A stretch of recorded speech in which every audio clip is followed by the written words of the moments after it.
Hi, I'm Mimi Geerges. For years, Turkey turned a blind eye to the jihadists entering Syria. Now the Islamic State has turned on them. Former Turkish parliamentarian Aykan Erdemir joins me. Turkey, under the Islamist-rooted AKP's rule, resembles to a great extent Germany's Weimar Republic. Increasingly, the President Erdogan calls all the shots. I'm really concerned that Turkey can once again fall into that trap. Welcome to the Mimi Geerges Show.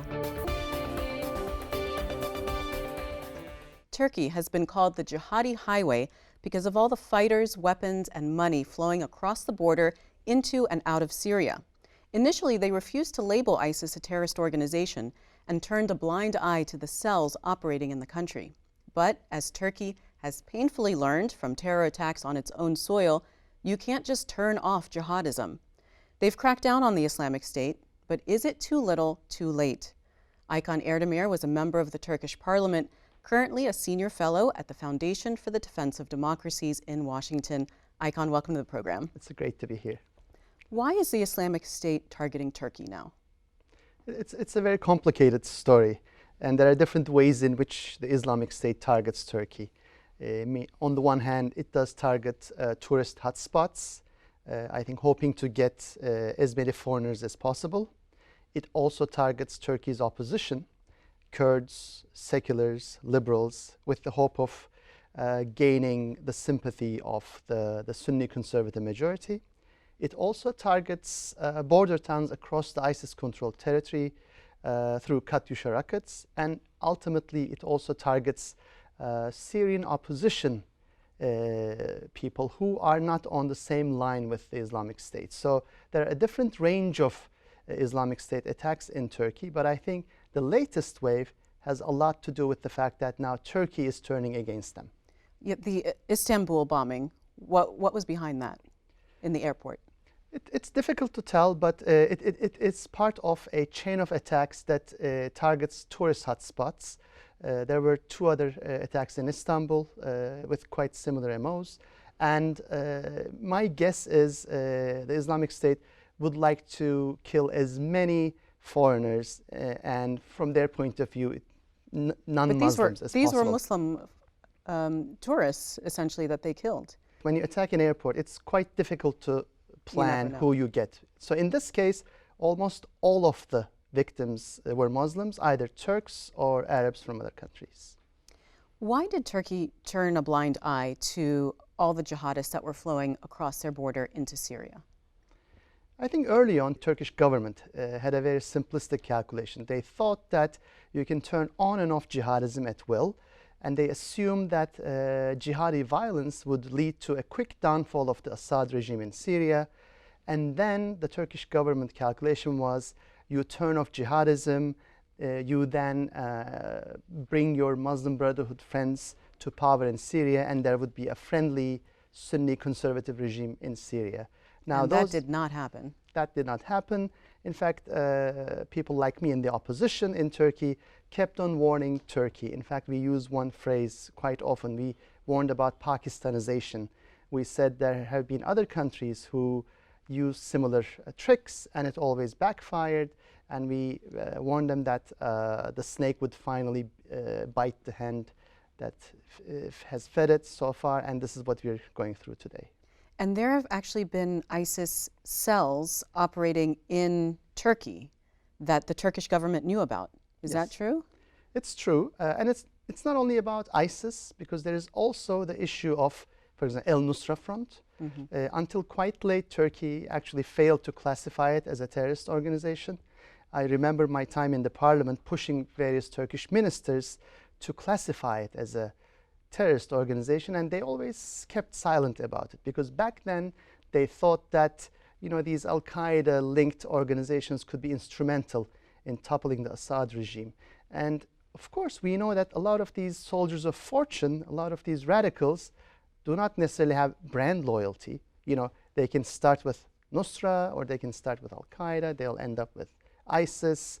So this is what Turkey is now suffering through, because there seems to be kind of a sympathizer base in Turkey, people who are kind of in tune with jihadi ideologies. They might provide active support, they might turn a blind eye when necessary. How much popular support does Islamic jihadism have in Turkey? Now, most people don't want to hear these statistics, but one Pew Research poll showed that 8% of Turkish citizens expressed a sympathy for ISIS. Now, that is over 6 million individuals in a country of almost today 80 million. So that is a scary amount. And we should also keep in mind that there were millions of others, meaning a significant percentage, who stated that they don't want to answer this question. So only 80% of the Turkish population could clearly say that they were against ISIS. This I find to be a very troubling statistic. And what's the logical outcome of that? Like, what happens when so many people in Turkey support ISIS? Now, first of all, I think both Turkish citizens themselves and Turkey's NATO allies need to take this issue seriously. Now, we shouldn't be too alarmed only from one point of view, and that is, I don't know how this sounds, but a lot of the pro-ISIS sympathy among Turks, I think, are linked to the anti-Kurdish sentiment. Meaning both members of the Turkish government and Turkish public believe that ISIS could be a counterbalance to the Kurdish insurgents, which is, of course, a horrible calculation. And again, it's kind of a lose-lose deal. Turkey is not only losing its Kurdish citizens, the hearts and minds of its Kurdish citizens, but also losing its youth to jihadism. So the easy way out, of course, would be to make sure Turkey has a successful peace process with the Kurds. Every Kurdish citizen feels part of the Turkish Republic, and also the youth have other avenues besides jihadism to express their discontent. You mentioned in the beginning of the uprising in Syria that the goal was toppling of the Assad regime and having a friendly government there. Now that Turkey has declared war on ISIS, is that still their top priority, or is it to defeat ISIS? I think until quite recently, Assad was still #1 priority. But now I think the Turkish government is coming to the realization that it's impossible to find a future for Syria without Assad. Now, whether this will really make a difference in Turkish foreign policy, time will tell. But we have to keep in mind that the Turkish government and significant portions of the Turkish public will continue to be obsessed with the Kurdish threat, both within Turkey and across the border. And this will continue to complicate matters, especially for the Turkey-US alliance. That's what I was going to ask you, because we're allied with the Kurds. I mean, they've been the most successful in fighting the Islamic State. So what does that mean vis-a-vis Turkey? Can we ally with Turkey as well? It's a very different triangle, because Turkey, the Turkish government will keep on holding on to its skepticism about PYD. And we know that on the ground, PYD has been really the leading fighting force against ISIS. This is the Kurdish political movement and its armed wing that operates in northern Syria and has made a lot of gains against ISIS. Now, this should be a cause for celebration for the Western world. Actually, all NATO members celebrated with one exception, and that is Turkey, because Turkey sees the growing presence of a Kurdish entity in northern Syria as a problem, and this fear of a Kurdish entity pushes Turks toward a sympathy for jihadism. Again, a very mistaken calculation, and Turkey, instead of finding win-win solutions, always goes for the lose-lose alternative. So what could we do as far as partnering with Turkey that would be beneficial to both of us? Yes. Now, here comes the million-dollar question, and I think the answer, which is not that obvious, is making sure that we discuss security issues together with values and democracy. Because on the American side, the idea was, okay, let's try to maintain a pragmatic relationship with the Turks concerning security issues, and let's turn a blind eye to the withering away of Turkish democracy, rule of law, and institutions. Now, the only way in which Turkey, US, and the Kurds fighting ISIS could work together is if Turkey has a strong, robust democracy, if Turkey has a strong peace process, if Turkey makes peace, makes amends with its Kurdish citizens. And that's not happening. It's not happening because the Turkish government feels that the West will keep on turning a blind eye to its excesses. Why? Because the EU needs Turkey for Syrian refugee crisis. The US needs Turkey for the Incirlik air base and the fight against ISIS. So as long as we continue to decouple security from Turkish democracy, Turkey will continue to be a problematic partner at best. So this crackdown now on the Islamic State, is this a permanent shift for Turkey? I mean, can we expect them to have now no longer go back to that part where they're either facilitating fighters or turning a blind eye? Now, when it comes to future course of action, only one person matters, and that is the current President Erdogan, who has been serving either as Prime Minister or President for the last 13 years.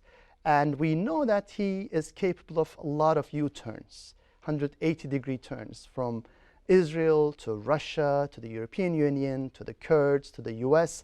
So it's impossible to tell what he'll do the next day. And I think the only way to make sure that we have Turkey as a predictable and reliable partner is if we can get Turkey back on its democracy track. How likely is that? It seems to be very difficult these days because Erdogan is consolidating power to an unforeseen, to an unprecedented level in Turkish history. And the more he kind of undermines Turkey's rule of law, democracy, parliament, institutions, checks and balances, the less likely Turkey to be a kind of a reliable partner. How many Syrian refugees are there in Turkey now?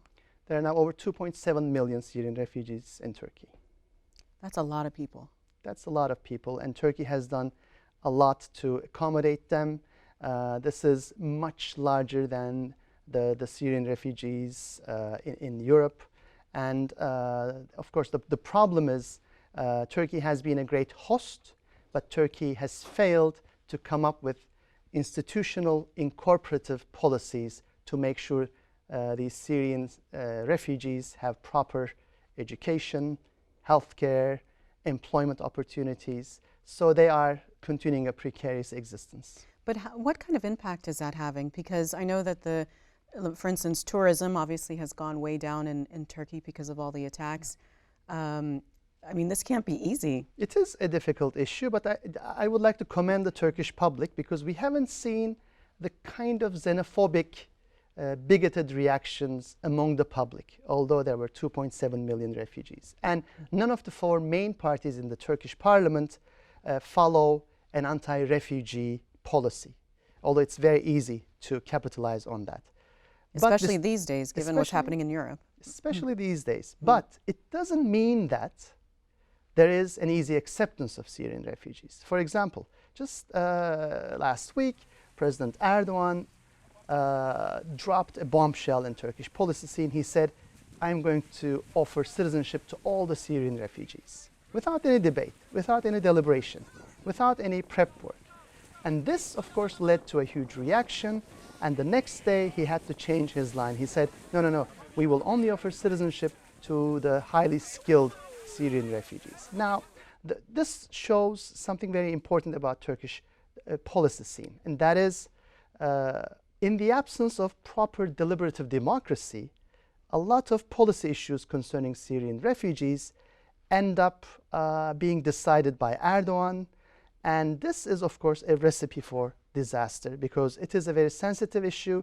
And from this point on, there's no guarantee that this issue could not be politicized, leading to the kind of xenophobic outbursts we have been witnessing in Europe. You were a member of the Turkish parliament up until recently. Why did you leave and come to the United States? I do believe in political change. I do believe in deliberative democracy. But unfortunately, Turkey, under the Islamist-rooted AKP's rule, resembles to a great extent Germany's Weimar Republic, during which the parliament was undermined, during which checks and balances were destroyed, during which separation of powers were eroded. So my time in Turkish parliament, 2011 to 2015, I think there were a lot of attempts to fix the mistakes that Turkey was doing. And I'm sorry to say, but increasingly the parliament is becoming irrelevant. It's turning into a rubber stamp. and the President Erdogan calls all the shots. So I thought I should better do something else where I have a value added. And moreover, one other issue was, of course, concern for the journalist colleagues, because if you ask me, my journalist Rolodex is either all in jail or fired or in exile. And if you really want to exercise your First Amendment rights, you should better do it outside Turkey, not necessarily out of a concern for my own safety, but out of a concern for the well-being of my journalist colleagues, who can easily end up in trouble for quoting me, writing about me, and giving the opposition a voice. You mentioned the Weimar Republic. Obviously, something very much worse came after that in Germany. You're not saying that that's the path that Turkey is on. Actually, those observers who watched Turkey closely since the June 2015 elections are seeing a very dark side to the Turkish politics, and that is, as the fighting with the Kurdish insurgents escalate, we are seeing over 500,000 internally displaced people. We are seeing civilians caught in the crossfire. We are seeing a reappearance of torture, extrajudicial executions. We are seeing journalists thrown in dozens to jail. This is not a good trajectory, and I hope Turkey can again take a U-turn from this horrible path. But simply taking a look at Turkey's last century shows us that there were horrible moments of great pain and misery, and I'm really concerned that Turkey can once again fall into that trap. I know that you've been very outspoken on religious freedom issues. You recently won an international award. How is Turkey doing in religious freedom?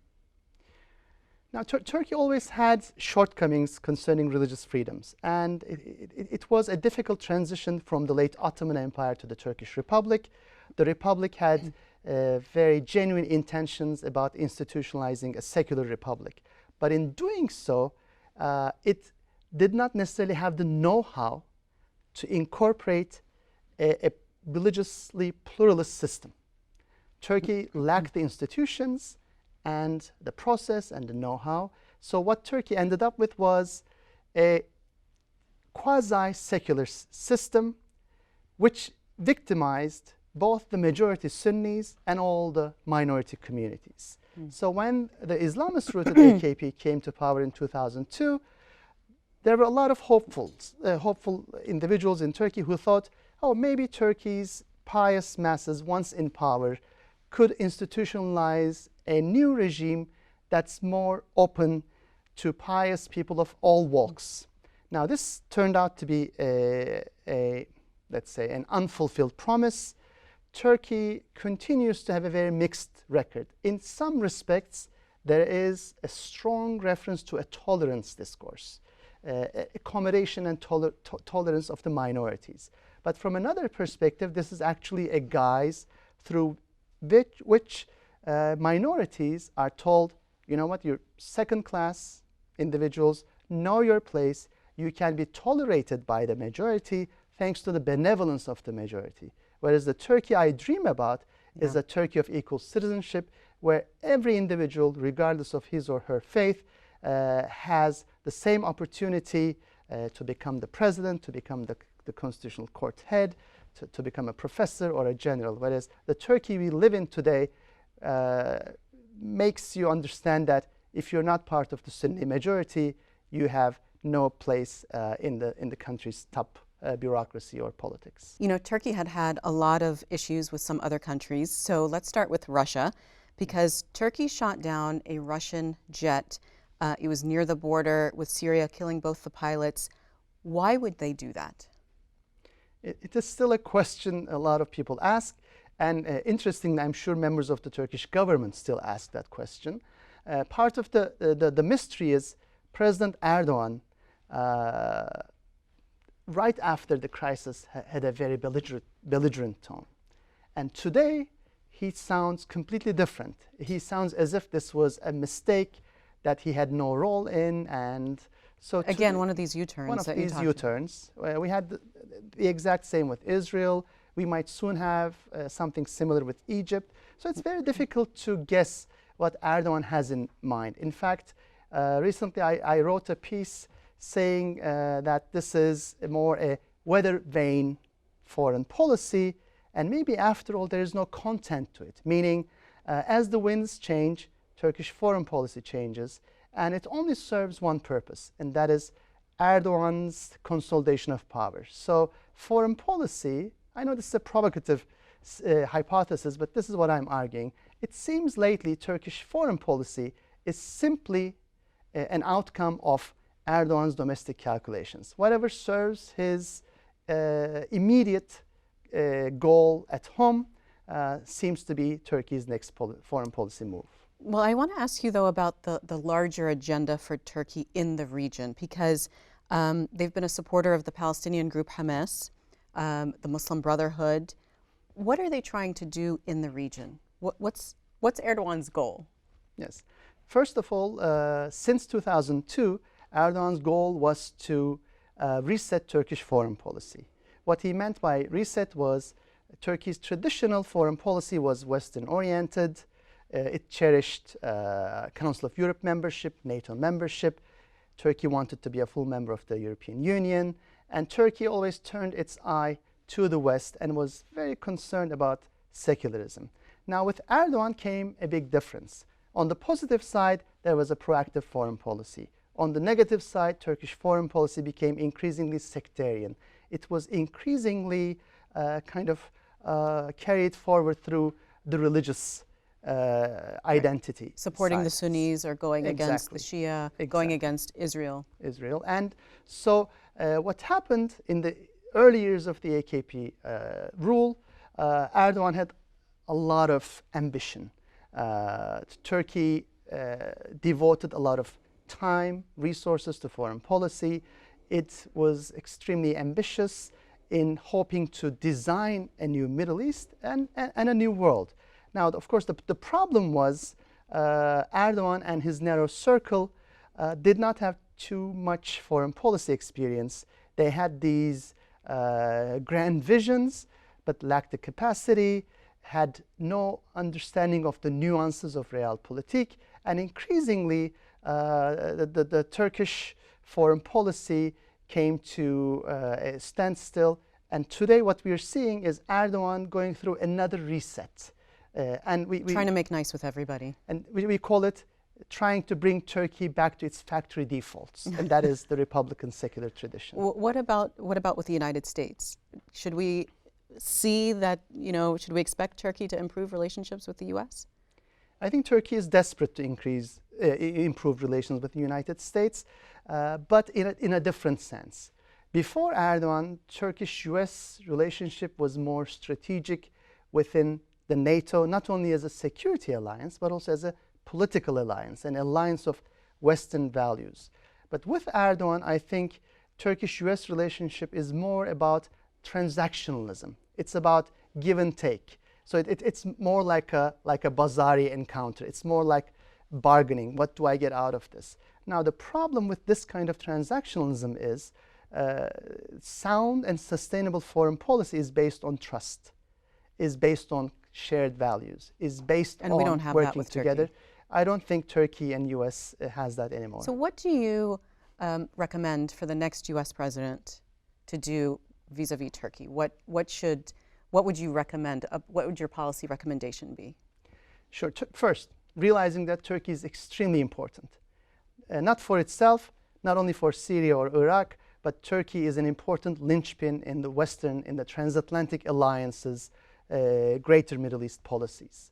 Second, if Turkey is important, it's not important only for security issues, it's important for advancing our values, that is free markets, liberal democracy, rule of law in the region.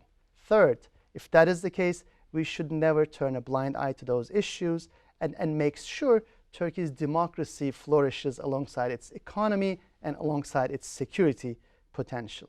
Now, what we are seeing in the last 8 years is there was a lot of hope in U.S. of these what was considered to be moderately Islamist governments, not only in Turkey, but even in Egypt.